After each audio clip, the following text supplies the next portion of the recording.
The entire town told him to leave that cave alone, and now he finally understands why. A weathered old veteran, wrapped in his red and black buffalo-plaid flannel, came to this frozen mountain town with nothing but his past, and a loyal German shepherd at his side. He believed the cave would give him shelter, a second chance, a quiet place to survive the winter. But one night, as the snow howled outside, his dog suddenly began barking at the stone floor deep inside the cave, not in fear, but in warning.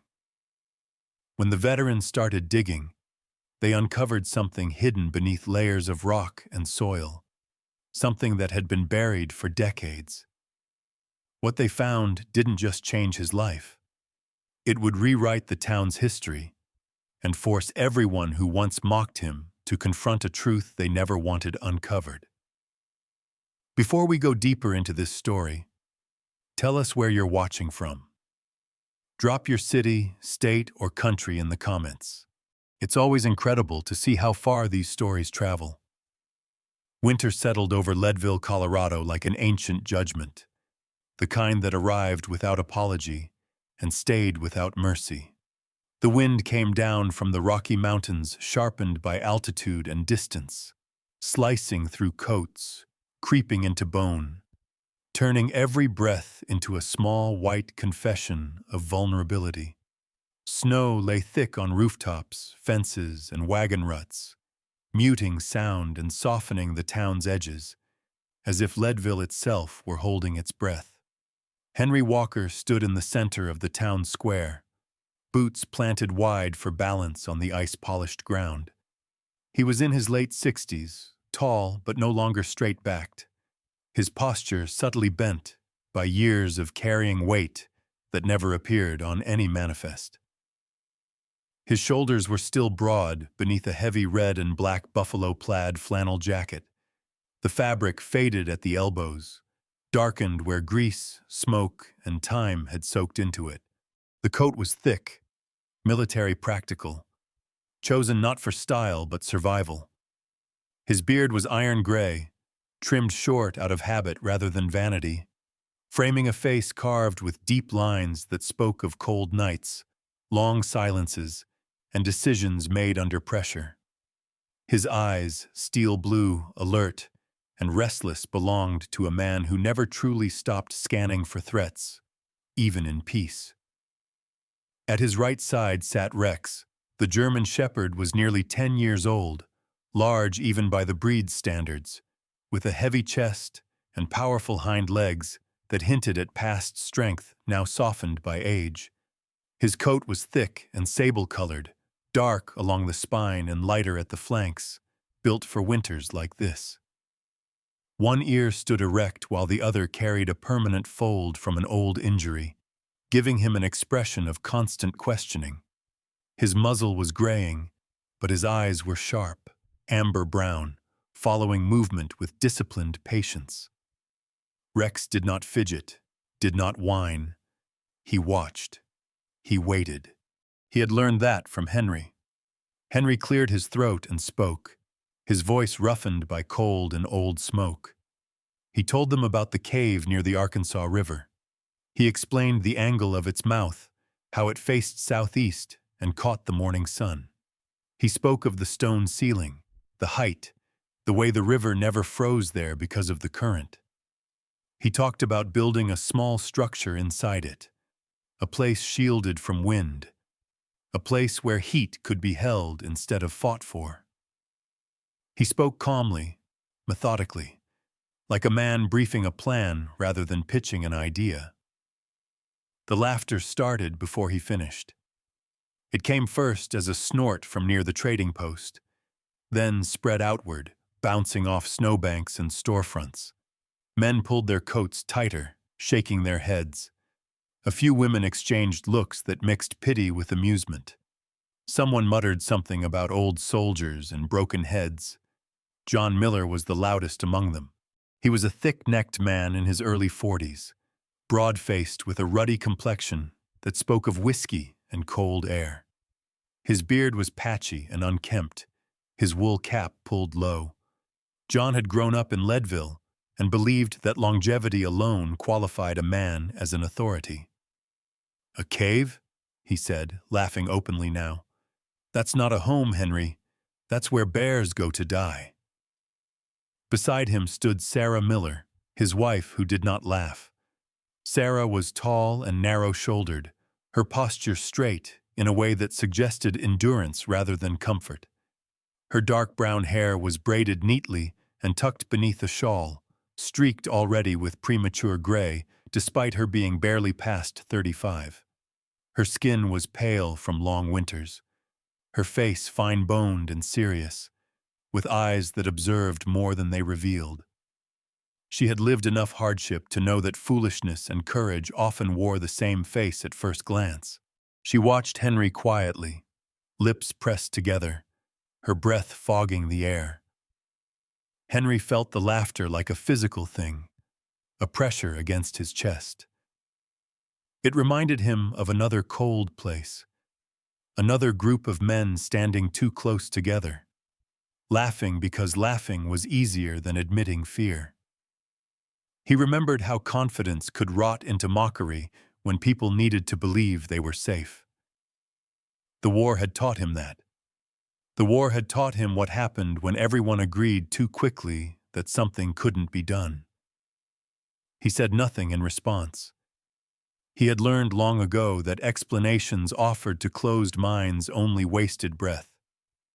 His gaze drifted instead to Rex, whose ears had shifted back slightly, a low rumble vibrating in his chest.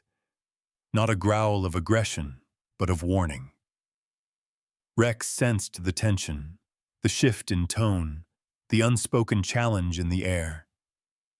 Henry rested a gloved hand on the dog's neck, feeling the familiar warmth beneath the thick fur.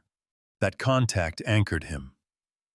Rex had been with him since the dog was a clumsy 6-month-old pup, assigned through a veterans program meant to help men who came home carrying too much of the war inside them. Rex had learned Henry's moods before Henry himself understood them. When nightmares came, Rex woke him. When crowds grew too loud, Rex positioned himself as a barrier. When winter nights felt endless, Rex stayed awake, listening. "You're going to freeze," someone called out. "You'll drown when the river swells. Stone steals heat. Everyone knows that." Each remark landed, but none stuck. Henry nodded once as if acknowledging a report already read. He turned away from the square, boots crunching through the snow. Rex rose immediately and followed, close enough that their steps fell into rhythm. The laughter faded behind them, swallowed by wind. As they walked, Henry's thoughts drifted inward, heavy but steady. He thought about the cave not as an idea, but as a fact. He had seen it with his own eyes. He had measured it, felt the air move within it, noticed how the cold outside softened the moment one stepped inside. He trusted Stone. Stone did not lie. Stone remembered heat. Stone endured. He trusted it more than he trusted men who had never slept a night without a roof they hadn't built themselves. Rex glanced up at him, tongue briefly flicking over his nose, then returned his attention to the path ahead. Snow began to fall again, light but persistent, dusting Henry's shoulders and the red-black pattern of his coat until the colors dulled into the landscape. Behind them, Sarah Miller watched until they disappeared between buildings. She did not understand Henry Walker, but she recognized the look in his eyes, the look of someone who had already survived the worst and was no longer afraid of being wrong. She pulled her shawl tighter and turned back toward home, unaware that the cave Henry spoke of would soon matter to her more than she could imagine. Henry and Rex reached the edge of town where the structures thinned and the land opened toward the river. The wind howled louder here, unbroken. Henry paused and looked out over the white expanse, breath steady, heart calmer than it had been in the square. The laughter had not shaken him. It had clarified him. He adjusted the collar of his flannel jacket, the fabric stiff but familiar against his neck, and set his course toward the river bend where stone and silence waited. He did not know yet what lay hidden beneath that cave floor. He did not know how deeply the town's fate would entangle with his own, but he knew this much with absolute certainty. Winter was coming harder than anyone expected, and the old ways would not be enough this time. Rex stopped, sniffed the wind, then moved forward again, confident. Henry followed. Henry Walker found the cave weeks before the first heavy snow, during a late autumn morning when the mountains were quiet in a way that only comes before something breaks. The air had been thin and sharp, the sky a dull, washed-out blue, and the ground brittle underfoot. He had been following the tracks of a mule deer along the Arkansas River, not because he intended to hunt, but because tracking steadied his mind. The discipline of reading signs in dirt and snow pressure, direction, hesitation, had stayed with him long after the war. It was a habit that made the world feel legible again. Rex moved ahead of him, nose low, tail level, his gait controlled and deliberate despite his age. The dog's joints were stiff in the mornings now, but once he warmed, the old precision returned, muscle memory stronger than time. The cave revealed itself slowly, not as an entrance but as an absence. The river curved sharply, cutting into the stone, and where the bank should have risen, it fell away instead, opening into shadow.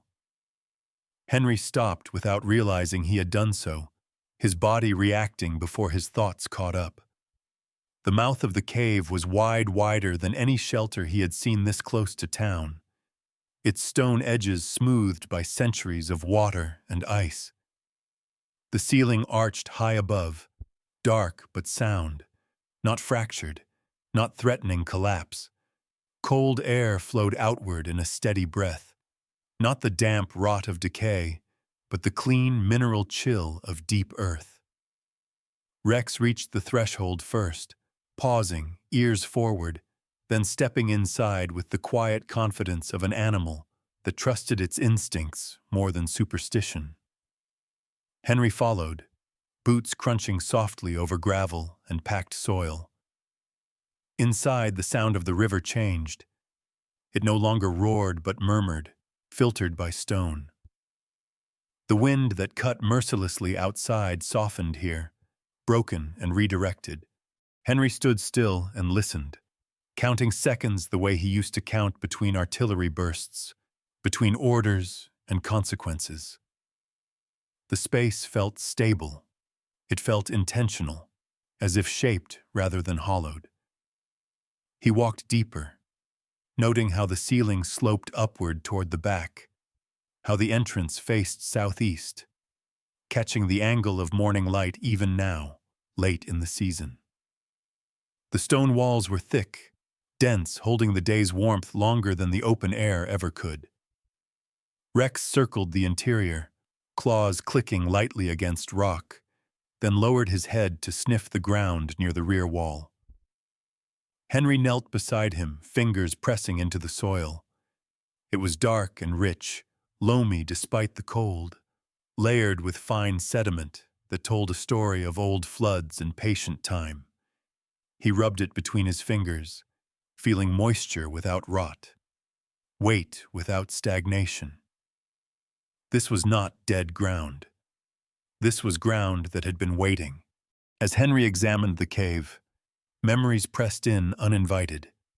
He remembered bunkers half buried in frozen hillsides, the way earth wrapped around men like a reluctant shield. He remembered nights when survival meant choosing where not to be seen, where not to be hit. In those places, walls of stone and dirt had not felt like confinement, but protection. You learned quickly that exposure killed faster than hunger, that wind was more dangerous than darkness. The cave stirred those instincts, the part of him shaped by years when terrain decided who lived and who didn't. The war had taken many things from Henry Ease, trust, sleep, but it had left him with an understanding few civilians possessed. Shelter was not about comfort. It was about geometry, mass, and patience. He sat on a low stone and let Rex settle beside him. The dog leaned in, shoulder pressing against Henry's thigh, solid and warm. Rex had come into Henry's life after the war, when the silence had grown louder than gunfire. The shepherd had been younger then, reckless, all legs and ears, but the training had shaped him into something steady. They had learned each other slowly, through repetition and shared nights. Rex was not just a companion. He was an anchor, a living reminder that vigilance did not have to mean isolation. Henry traced the cave's contours with his eyes, already measuring, already planning without naming it as such. A structure could sit back from the entrance, elevated slightly to avoid dampness. A fire could warm stone instead of fighting open air. Smoke could be guided, not forced. The river's constant movement meant power, if one understood how to borrow it without angering it. These thoughts did not excite him. They calmed him. The cave did not feel like an idea. It felt like recognition. Later that afternoon, as the light shifted and shadows deepened, Henry heard footsteps near the entrance. He turned slowly, habit ingrained, but did not rise. Sarah Miller stood just inside the mouth of the cave, hesitant, hands clasped tightly in front of her wool coat. In daylight, she looked more fragile than she had in the square, her tall, narrow frame made more apparent without the crowd around her. Her hair, dark brown with streaks of gray she did not bother to hide, had loosened from its braid, strands catching the light. Her face was pale, her cheekbones sharp, her eyes an earnest hazel that carried exhaustion rather than fear. Sarah was a woman shaped by responsibility early in life. Too many winters of stretching food, too many nights listening for the sound of a roof giving way under snow. "I followed your tracks," she said quietly, her voice controlled but uncertain. She glanced at Rex, who watched her with neutral interest, tail still, body relaxed but alert. "I wanted to see it for myself." Henry nodded once and gestured deeper into the cave. Sarah stepped forward carefully, boots sliding slightly on gravel. As she moved, she looked up, around, taking in the height, the thickness of the stone, the way the sound changed. Her skepticism did not vanish, but it shifted, reshaped by evidence. She crouched and touched the soil where Henry had been kneeling, her fingers lingering. "This ground," she said slowly, "it's not frozen." "No," Henry replied, "not yet, and not all winter, if the stone does its job." Sarah exhaled, a sound halfway between disbelief and relief. She straightened and studied Henry more closely now, seeing him not as a figure in a square but as a man alone in a place that made sense to him. She noticed the way his movements were economical, the way his eyes flicked to the entrance and back, always accounting for exits.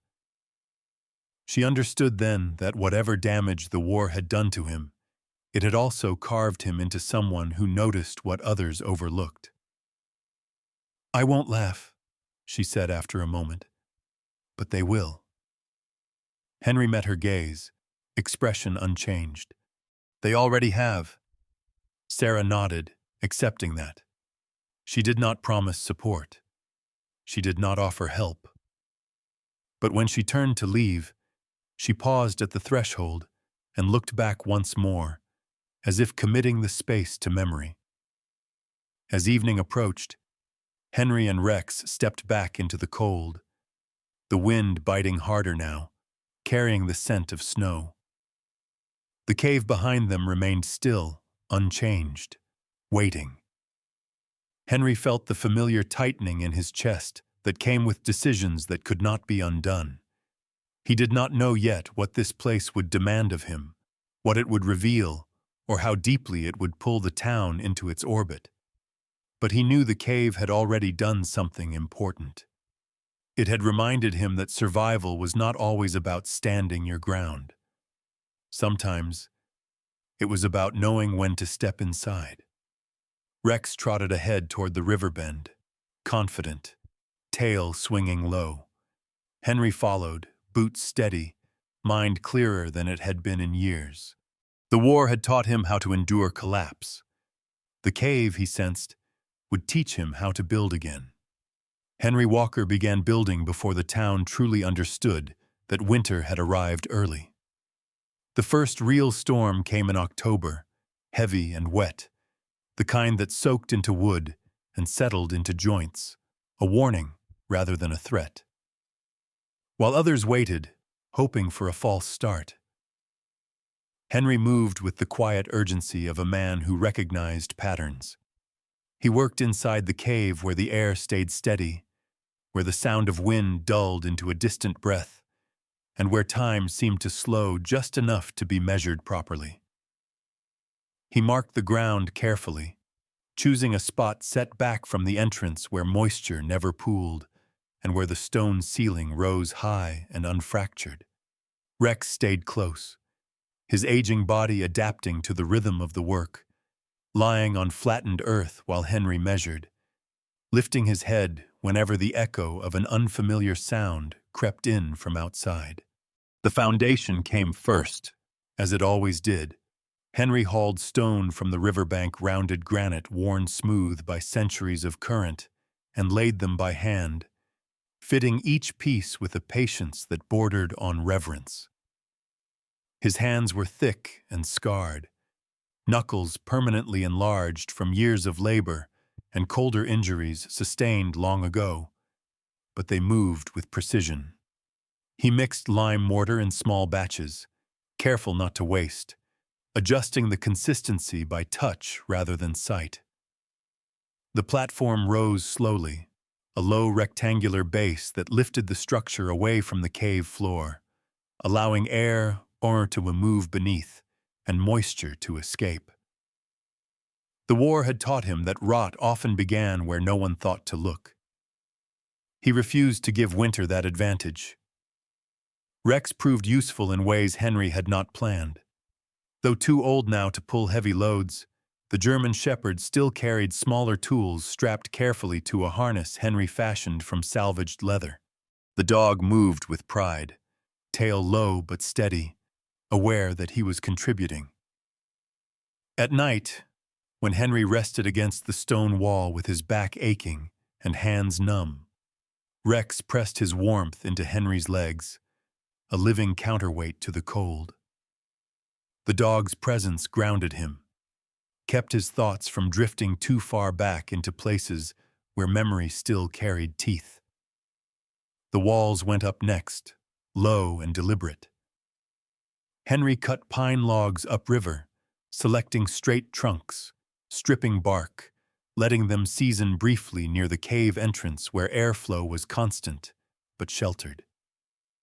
He built the walls no higher than 8 feet, resisting the instinct to reach upward. Heat rose, he knew. Space wasted warmth. Each notch was cut clean, each joint sealed tight. There was no room for carelessness here. The cave might protect him from the wind, but inside it, every mistake would be magnified. The chimney demanded the most thought. Henry studied the cave ceiling for days, mapping the natural fissures with chalk marks, tracing airflow with smoke from small test fires. One crack ran diagonally toward the surface, narrow but continuous, shaped by pressure and time rather than collapse. He built the chimney from stone, angling it deliberately toward that fissure, incorporating baffles and dampers that allowed him to control draw and retain heat. It was a system born from both engineering and memory. In the war, smoke had meant death, visibility killed. Here, smoke had to be disciplined, guided, made obedient. When he lit the first real fire, Henry stood perfectly still, watching. The smoke hesitated, spread thinly across the ceiling, then caught the upward pull and vanished into stone. Heat followed, radiating outward, sinking into the walls, returning slowly like something learned rather than forced. Rex lifted his head, ears twitching, then relaxed again when nothing burned or collapsed. Henry exhaled only then, the tension easing from his shoulders in a way he hadn't felt since the decision had been made. News traveled, as it always did. Leadville was not large, and curiosity moved faster than respect. One afternoon, as Henry fitted rough-cut boards across the roof beams, he heard voices at the cave entrance. John Miller appeared first, his heavy frame silhouetted against the pale light. He looked smaller here, less certain, his beard freshly trimmed as if effort had been made. Behind him stood Sarah, her posture careful, hands tucked into her sleeves. Her face was thinner than Henry remembered, skin drawn tight by early cold, but her eyes were sharper now, less guarded. She took in the structure silently, noting the foundation, the height, the way the fire's warmth softened the air without choking it. "I didn't think it would look like this," John said finally, his tone subdued. He ran a gloved hand over the stone wall, feeling warmth where none should have been. Years of failed repairs and patched roofs had taught him skepticism, but evidence worked on him all the same. Henry nodded, but did not invite comment. He had learned not to build for approval. Sarah stepped closer, crouching to examine the mortar joints, her fingers brushing the stone with careful respect. She had grown up helping her mother preserve food through winters that lasted longer than promised, had learned to read signs in soil and weather. What she saw unsettled her assumptions. "It's holding," she said quietly, more to herself than to anyone else. "And it's warm." John shifted his weight, clearing his throat. "People are talking," he admitted. "Some say you're wasting your time. Others—" He trailed off, uncomfortable. Henry met his gaze, eyes steady. "Winter doesn't care what people say." John nodded, chastened. He left not long after, but Sarah lingered, watching Rex stretch and resettle near the hearth. She noticed how the dog's breathing slowed inside the cave, how his body loosened as if he understood safety when he felt it. Before she left, she turned to Henry.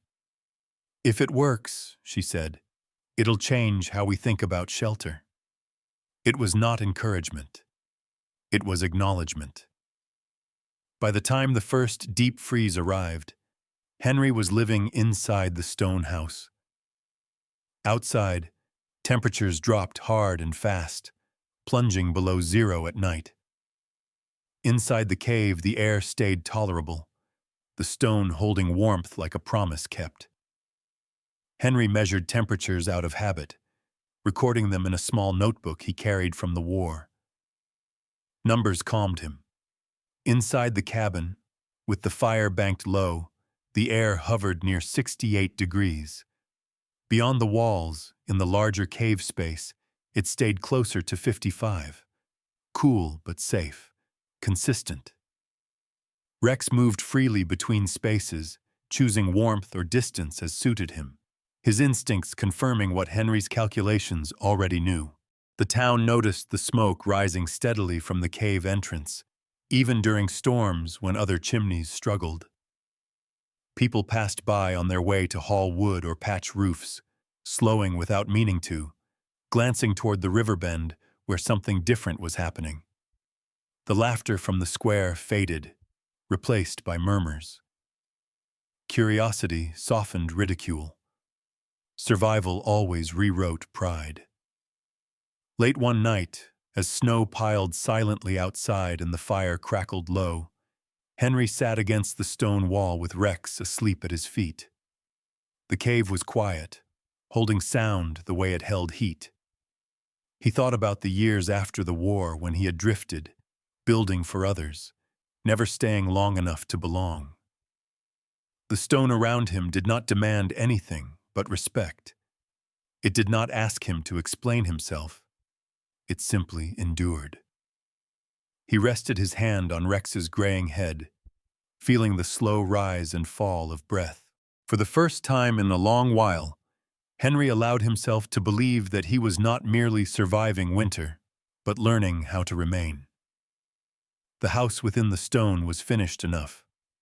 The real test would come soon. Winter always did.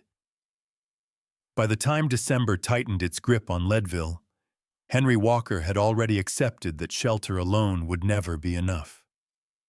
Warmth could keep a man alive, but it could not keep him well. Hunger hollowed the mind faster than cold, and the war had taught Henry what deprivation did to judgment.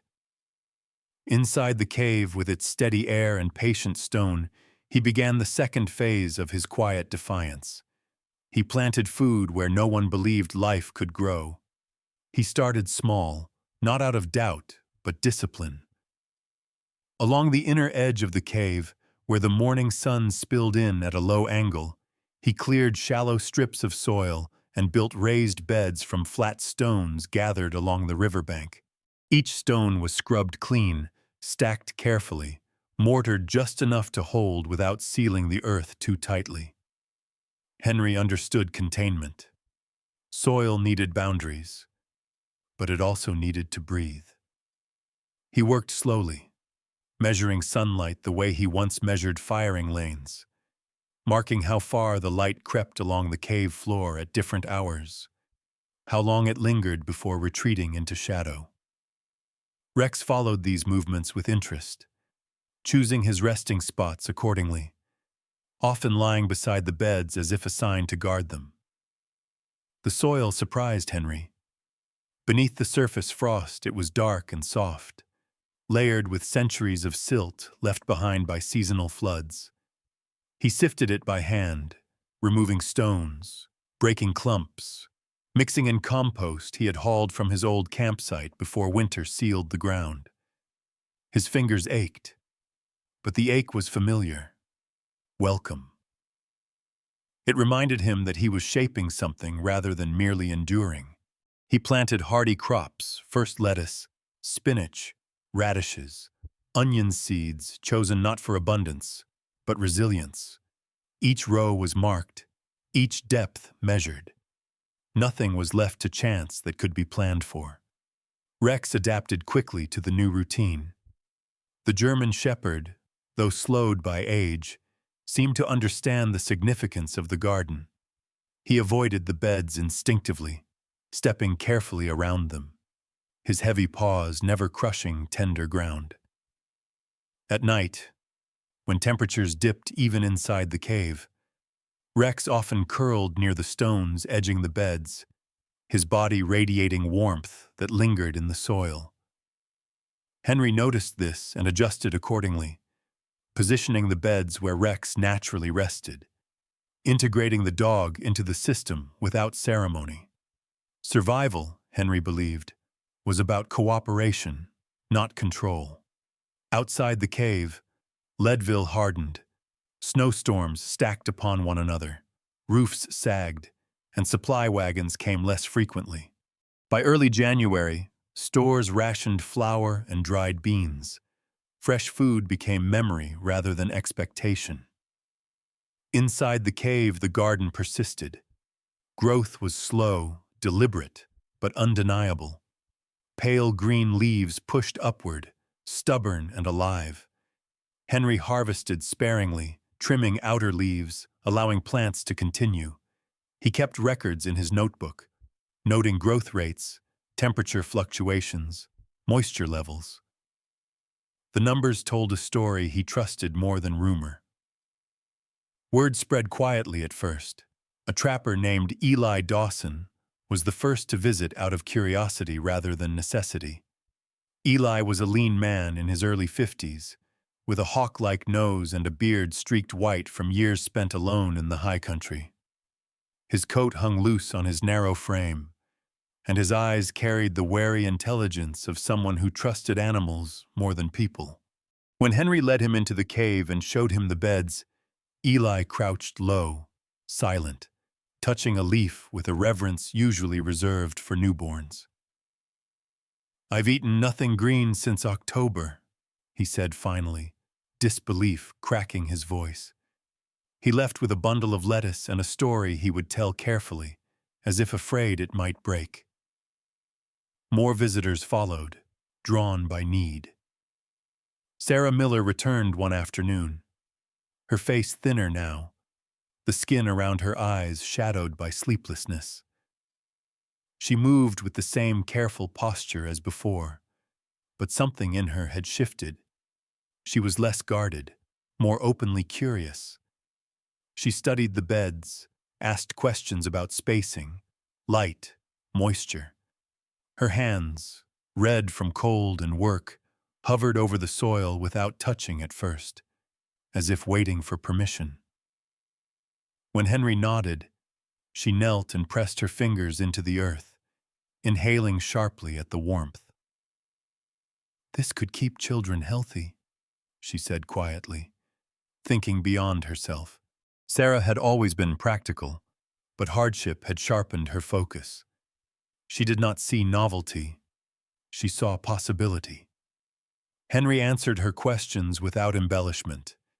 He explained the principles, not the miracle. Stone as thermal mass, controlled airflow, limited but reliable sunlight. He emphasized restraint, patience. "It won't feed a town," he told her, "but it can keep one from breaking." Sarah nodded, committing the knowledge to memory. The true turning point came during the second week of January, when a storm settled over Leadville with uncommon cruelty. Snow fell for 3 days without pause, wind screaming through the streets, temperatures plunging far below zero. Chimneys failed, roofs cracked, food ran dangerously low. On the fourth night, a knock echoed at the cave entrance, sharp and desperate. Henry rose immediately, rifle in hand, Rex already alert, his body tense but controlled. It was Margaret Hayes, a widow in her early 40s, wrapped in layers too thin for the cold. She was of medium height, her once curly blonde hair now dulled and tangled beneath a scarf, her cheeks hollowed by worry. She had lost her husband to a mining collapse years earlier, and survived since through careful budgeting and stubborn endurance. Tonight, endurance had reached its limit. "My boy hasn't eaten in 2 days," she said, voice shaking, eyes fixed on Henry's face. "They said you had food." Henry did not hesitate. He brought her inside, handed her a bowl of soup thickened with greens from the garden. Rex approached her son, a pale, thin child of about 8, and sat quietly beside him, offering silent reassurance. Margaret wept then, not loudly, but with the exhausted release of someone who had been holding herself together too long. By morning, the story could no longer be contained. People came not to mock, but to ask. Henry did not turn them away, but he set boundaries. The garden could not be stripped bare. Sharing meant sustainability. He taught those who listened how to build frames, how to use cloth and hides to trap warmth on the coldest nights, how to read plants for signs of stress. Sarah returned daily now, helping where she could, learning quickly. She brought scraps, compost, anything that might help. The cave garden became not just Henry's work, but a quiet collaboration. Rex took his role seriously. He moved calmly among visitors, never aggressive, positioning himself instinctively between Henry and sudden movements, but allowing children to approach him. His presence reassured, his steady breathing and solid form grounding those who entered the unfamiliar space. In a winter that stripped people of dignity, Rex reminded them of constancy. By late January, Leadville spoke of Henry Walker not as an eccentric, but as a man who had seen winter differently. The laughter was gone, replaced by cautious respect. Henry noticed the change but did not dwell on it. His focus remained on the soil, the light, the balance that kept life moving forward inside stone. One evening, as snow fell softly outside and the garden rested beneath cloth coverings, Henry stood with Rex beside him, watching green leaves sway gently in the warmed air. He understood now that the cave was no longer just a refuge. It was a lesson. And winter, relentless as ever, was only halfway done. The storm arrived without ceremony, the way true disasters always did. One evening the wind sharpened, the sky lowering until Leadville felt pressed flat beneath it, and by nightfall the snow began to fall so thickly it erased distance itself.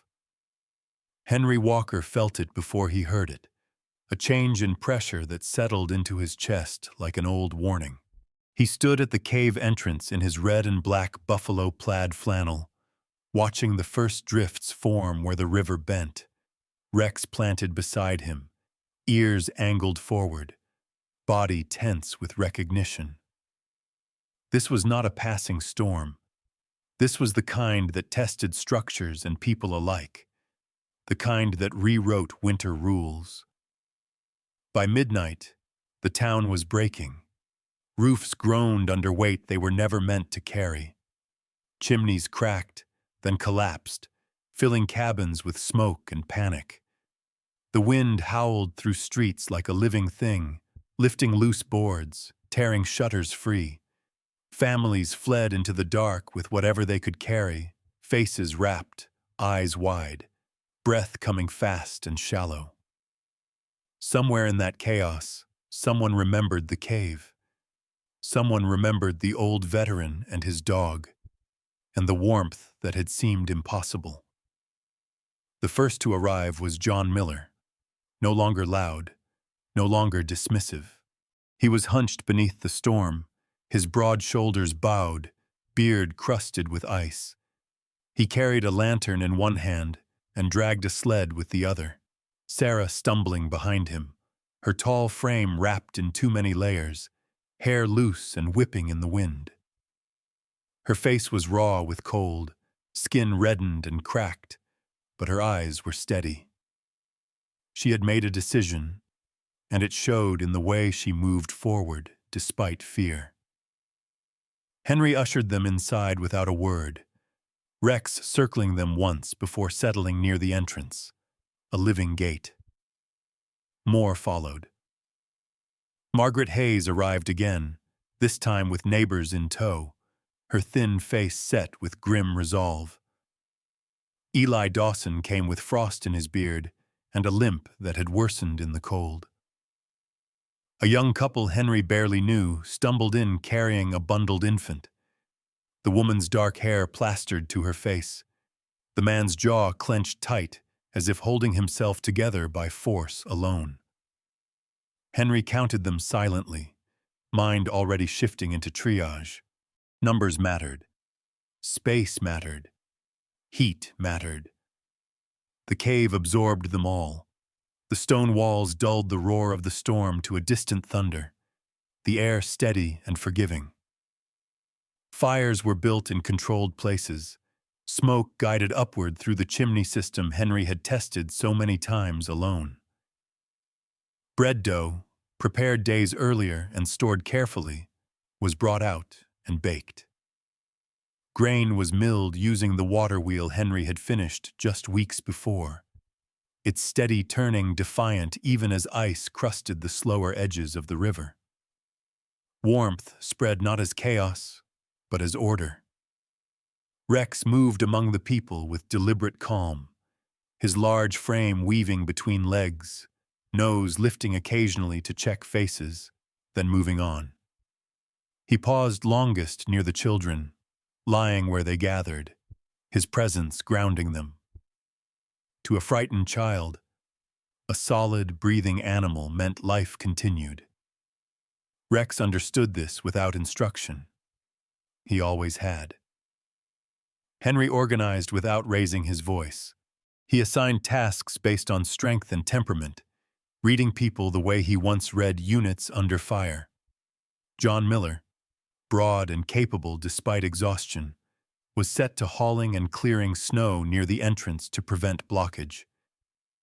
Sarah took charge of food distribution, her thin hands steady as she divided portions, her mind sharp despite fatigue. Years of making little stretch had prepared her for this. Margaret Hayes tended the children, her grief-hardened patience lending her a quiet authority. Eli Dawson rotated with Henry on watch, his solitary habits making him well-suited for long, silent hours. The storm raged for 3 days. Snow piled higher than windows, burying the town beneath a white weight that cracked lesser shelters. Inside the cave, the temperature dropped slightly, but remained safe. The gardens, carefully protected beneath cloth and hides, endured. Henry monitored them constantly, adjusting coverings, shifting small warming fires where air currents would carry heat without suffocating growth. Sarah watched closely, learning, helping, her earlier skepticism replaced by focused respect. On the second night, a tremor ran through the ground, a distant collapse somewhere in town. The sound echoed through the cave, sharp and final. Silence followed. For a moment, fear threatened to bloom. Then Rex stood, ears high, and gave a single low bark, not alarm, but presence. The children quieted. The adults breathed again. Henry placed a hand on the dog's back, feeling the tension there, shared and understood. By the third morning, the storm broke. The wind softened, the snow eased, and light returned in pale bands at the cave mouth. People stirred, stretching stiff limbs, blinking against a world that had changed. Outside, Leadville lay battered and humbled. Inside the cave, life had continued. Bread had risen. Greens had been eaten. Children had slept.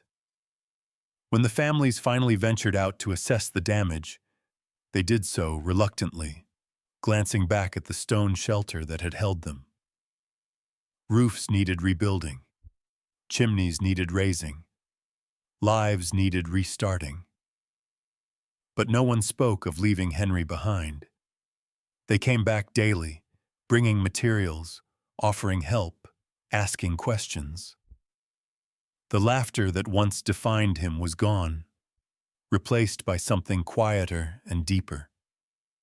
As winter loosened its grip and spring threatened the edges of the snow, the story traveled. People came from other towns, then from across Colorado to see the cave. They saw the gardens, the structure, the water wheel still turning. They saw Henry Walker, weathered and calm, and Rex at his side, older now but unchanged in purpose. They listened when Henry spoke, not because he demanded it, but because winter had proven him right.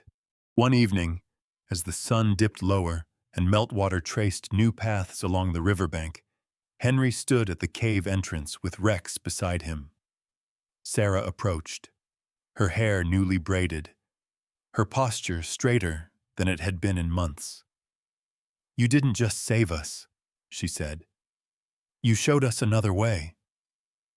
Henry watched the water move, steady and unbothered by season.